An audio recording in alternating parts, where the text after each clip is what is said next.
Assalamualaikum anak-anak kelas 6. Bertemu lagi dengan Bu Nana. Kali ini kita masuk ke tema 5, wirausaha. Pada kesempatan kali ini kita akan belajar tentang petunjuk dan pengisian teks formulir. Tujuan pembelajaran kita kali ini yang pertama, siswa dapat mengerti pengertian formulir. Siswa dapat mencermati petunjuk pengisian dari teks formulir pendaftaran. Siswa dapat mencermati petunjuk pengisian dari teks formulir daftar riwayat hidup. Siswa dapat mencermati petunjuk pengisian dari teks formulir pengiriman barang. Apa yang kamu ketahui tentang formulir? Apakah kamu pernah melihat atau mengisi formulir? Formulir apa yang kamu lihat dan kamu isi? Coba perhatikan contoh formulir berikut. Sudah ingat? Pernah mengisi seperti ini? Nah, apa itu formulir? Formulir adalah lembar yang berisi informasi tentang data diri atau hal lain sesuai dengan fungsi formulir tersebut. Perhatikan formulir berikut. Ini adalah gambar contoh formulir pendaftaran untuk kegiatan ekstrakurikuler. Formulir tersebut berisi tentang data calon peserta kegiatan ekstrakurikuler. Ada identitas diri, nama lengkap, umur, kelas, nomor induk siswa, kemudian jenis ekstrakurikuler yang akan diikuti. Dalam formulir tersebut terdapat tanda tangan peserta yang mengisi formulir sebagai bukti bahwa peserta telah mengisi formulir dengan data dirinya sendiri. Kemudian daftar riwayat hidup atau sering disebut curriculum vitae atau CV. Data riwayat hidup berisi data diri dan informasi seseorang yang diperlukan untuk suatu kegiatan, misalnya melamar pekerjaan. Isinya nanti ada data diri, riwayat pendidikan, riwayat pekerjaan, dan lain-lain sesuai kebutuhan.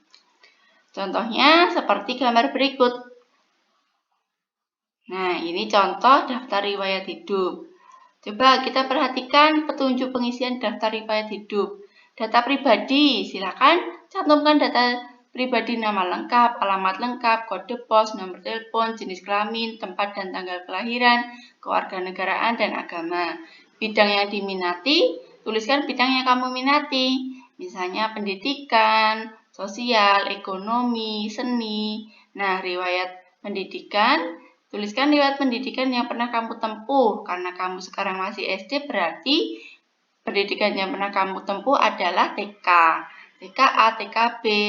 Kemudian ekstrakurikuler dan kursus, cantumkan ekstrakurikuler dan kursus yang pernah kamu ikuti. Kecakapan, tuliskan kecakapan atau keterampilan lain yang kamu miliki.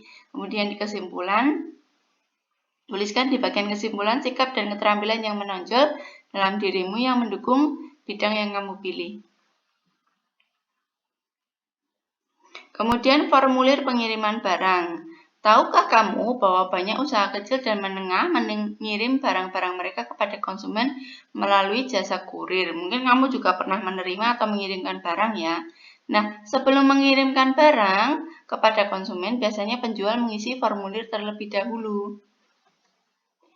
Nah, contoh formulir pengiriman barang sebagai berikut. Formulir di samping hanya merupakan satu contoh formulir ya. Setiap lembaga membuat formulir dengan data dan format yang berbeda-beda. Jadi tidak semuanya seperti ini. Mari kita lihat petunjuk pengisian formulir pengiriman barang. Data penerima. Isilah data penerima dengan huruf besar. Isi nama awal penerima dengan jelas dan benar. Isilah nama akhir penerima dengan jelas dan benar. Isilah alamat lengkap penerima. Isilah kota atau kabupaten di mana penerima berdomisili, kemudian provinsinya, kode pos, dan nomor telepon penerima. Ini penting ya, nomor telepon penerima. Ketika barang dikirimkan, jika mengalami kendala atau tepatnya di mana, maka si kurir bisa menelpon penerima. Kemudian data pengirim juga isikan lengkap sesuai dengan format yang perlu diisikan. Dan data lainnya, tulis tempat dan tanggal pengiriman pada kolom bagian kiri bawah, tulis tanda tangan dan nama jelas. Kemudian kolom yang berada di bagian kanan untuk tanda tangan petugas. Biasanya nanti di formulir itu ada tanda tangan pengirimnya dan juga tanda tangan yang petugas. Nah, selanjutnya silakan berlatih mengisi formulir sesuai dengan lembar kerja peserta didik atau LKPD yang diberikan oleh gurumu. Dan jangan lupa untuk like, comment, and subscribe channel Bu Nana ya. Terima kasih, sampai berjumpa lagi di video selanjutnya.